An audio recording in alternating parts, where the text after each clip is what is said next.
السلام علیکم ورحمۃ اللہ وبرکاتہ۔ دوران نماز اگر موبائل فون بجا اور مصلی نے نماز کے اندر ہی جیب میں ہاتھ ڈال کر بند کیا یا جیب سے نکال کر بند کیا اور پھر جیب میں ڈال کر نماز کو جاری رکھا، کیا نماز ٹھیک ہو گئی یا باطل ہو گئی؟ جبکہ فقہ کا اصول ہے کہ عمل قلیل ہو تو نماز نہیں ٹوٹتی، اور اگر عمل کثیر ہو تو نماز باطل ہو جاتی ہے۔ میں نے ایک مفتی صاحب سے یہی مسئلہ پوچھا تو انہوں نے فرمایا کہ یہ عمل کثیر اصلاح صلاۃ کے واسطے ہے، اس لیے نماز باطل نہیں ہوتی۔ میں نے جواب دیا، پھر اگر مسجد کے کیلنڈر پر دعائے قنوت لکھی ہو تو اس کو دیکھ کر نماز پڑھنے سے نماز باطل نہیں ہونی چاہیے۔ اسی طرح رمضان میں امام کے پیچھے غیر حافظ قرآن دیکھ کر سماعت کرے اور حافظ صاحب کے غلط پڑھنے پر سامع قرآن دیکھ کر لقمہ دے تو نماز ٹھیک ہونی چاہیے، کیونکہ سامع کا یہ فعل اصلاح صلاۃ کے لیے ہے۔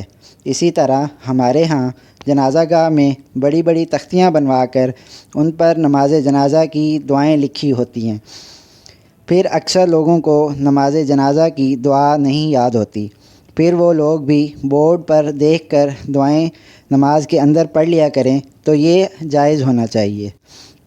اس سوال کا جواب یعنی موبائل والے جواب مدلل دیں، کیونکہ میرے ساتھ اس سوال کے دیگر سائل بھی ہیں۔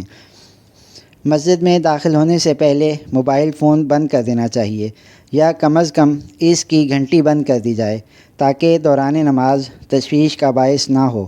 اگر بند کرنا بھول گیا اور دوران نماز گھنٹی بجنا شروع ہو گئی تو معمولی حرکت کے ساتھ بٹن دبا کر بند کرنا جائز ہے۔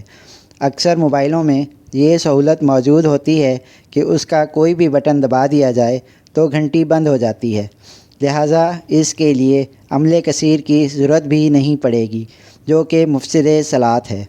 جیب سے موبائل نکالنا، اسے بند کرنا اور پھر جیب میں ڈالنا عمل کثیر ہے جو مفسد صلاۃ ہے، اس لیے اس سے احتراز لازم ہے۔